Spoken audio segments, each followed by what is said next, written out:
What's going on, everyone? Welcome back to my channel. In today's video, we're going to be looking at 3 exercises for a FOOSH injury, which is a fall on an outstretched hand, which can lead to pain and restrictions, mobility and strength restrictions in the wrist joint. So if that's something you have experienced, stay tuned for today's video. If you're new to my channel, my name's Dr. Tom Walters and I'm an orthopedic physical therapist. So again, we're looking at this injury of a fall out on the hand, a very common injury. Typically when people fall, they'll go to catch themselves with their arms.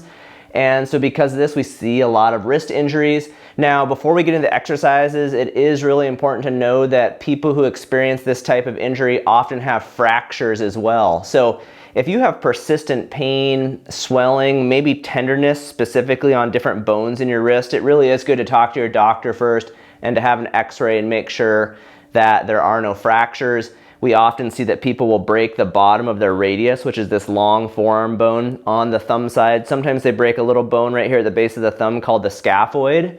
And then we also can see injuries, breaks up higher towards the elbow, even up in the shoulder. So if you've had a really severe fall, just start with x-rays, get that cleared, and then you can jump into these rehab exercises where we're gonna look at restoring mobility, restoring strength, and then also restoring load tolerance to the wrist so you can get back to normal life. Let's go ahead and get into the first exercise. For our first exercise, we want to work on restoring wrist flexion and extension mobility. So what you're gonna do is find a spot where your arm can be supported. You're gonna let your wrist and hand hang off of the edge of your table or surface that you have. We're gonna start with the palm down. So what we're gonna do here is work on just moving through full range of motion. So when my hand goes down, this is wrist flexion. And typically we'll have about 80 to 90 degrees of wrist flexion. So just go through your pain-free range of motion. And then when we come up, we're gonna go as far as we can through extension. You can kind of let your fingers bend on this, which will allow the joint to go through a greater range of motion. Don't push into pain after a fall like this in a wrist injury. We just wanna go as far as we can without pain. We wanna respect that healing process. If you push too far, you're just gonna irritate things and set yourself back from a healing standpoint. As you get a little bit farther into healing, if you get to where you can move pretty much through full active range of motion, it doesn't hurt, you can take your other hand and do just a little bit of overpressure to kind of stretch it and start working on building that load tolerance. We want to get the wrist used to having a little bit of pressure on it again so that it doesn't stay sensitive and can tolerate the demands of daily life. So just start with active range, again, just going through pain-free mobility.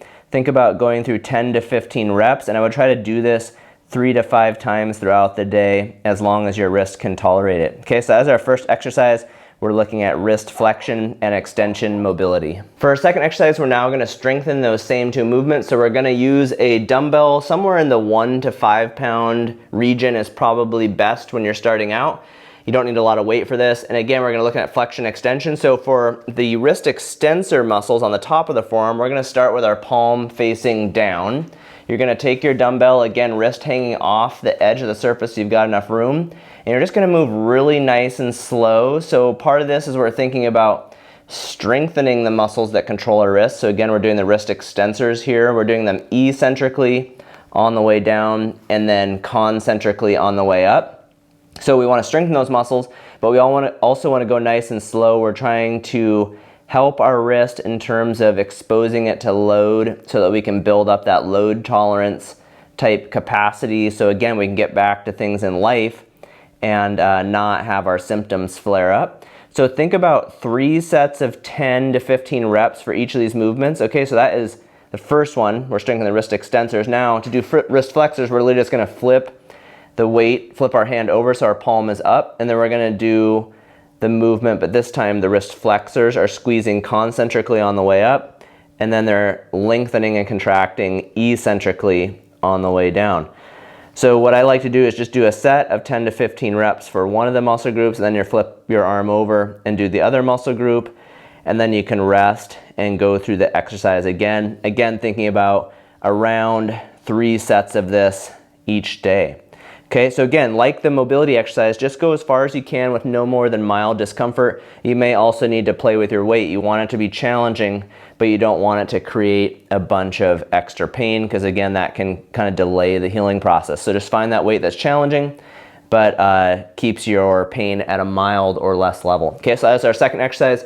It is strengthening of the wrist flexors and extensors. For the last exercise, we're now really gonna focus on this concept of load tolerance. So we want to gradually start putting load back on our wrist joint so that it can tolerate things in daily life. Anytime we have to push a door open, whatever it is, we don't want our wrist to experience much of pain. We want to be able to handle those types of stresses. So this exercise can be done in 3 different levels. You can start against a wall. I'm gonna show it on kind of like a table or countertop level, and then you can go all the way to the ground as you get less and less sensitive and things heal. This is basically just a weight shift, putting our wrist in extension. So we're gonna put our hands palm down, flat on the surface, and if my right side is injured, I'm just gonna gradually start putting weight over that wrist. So I'm gonna kind of do side to side like this, rocking back and forth, just gradually exposing the joint and the different connective tissues to that loading stress. I can go forward and back. As I move forward, it'll move my wrist into a little bit more extension, so just be careful with it.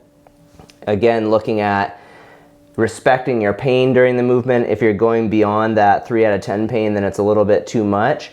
And you have to just think about how much weight, right? So keep the weight on your legs, just shift from your uninjured arm over to the other side, just gradually putting weight there. And over, days and weeks, this should become less sensitive. This is the last exercise in the video because it's the most stressful. So you probably don't want to start this right away. Obviously base it on your symptoms, but if you've had a more severe kind of fall, it may be a few weeks before you're really doing this comfortably. Okay, so again, start up on the wall. If your wrist is really sensitive, you can just be up, same kind of thing, hand on the wall, and just kind of work on weight shifting over that injured wrist. Then you would progress to something like a countertop. And then last and most challenging would be down on the ground, on the floor, in sort of like a push-up position. So that's kind of gives you an idea of the progression. If you have any questions about these exercises, put them down in the comments section. Thanks for checking out today's video. I hope you find these 3 exercises to be helpful. If you need a more comprehensive program for wrist injuries and wrist pain, I'd recommend checking out my book and my app. In chapter 18, the wrist and hand protocols in my book, on page 261, you'll find this wrist pain specific program, and it will guide you through 3 phases of rehab. All of the programs in my book guide you through 3 phases and have pictures of me doing the exercises. They're really more comprehensive PT programs like you'd get if you came to see me in the clinic. And the book has programs for every body region and the most common conditions. I also have an app that allows you to get more direct personal help from me, so you can find it in the App Store. It's called Rehab Science. It has programs for the whole body as well, broken down by body region. So right here is the wrist pain program. The cool thing about the app is that all the exercises are in video form, so you can click in and watch the video. And then with the personal feedback, in the community tab here, you can send me DMs and ask your personal questions.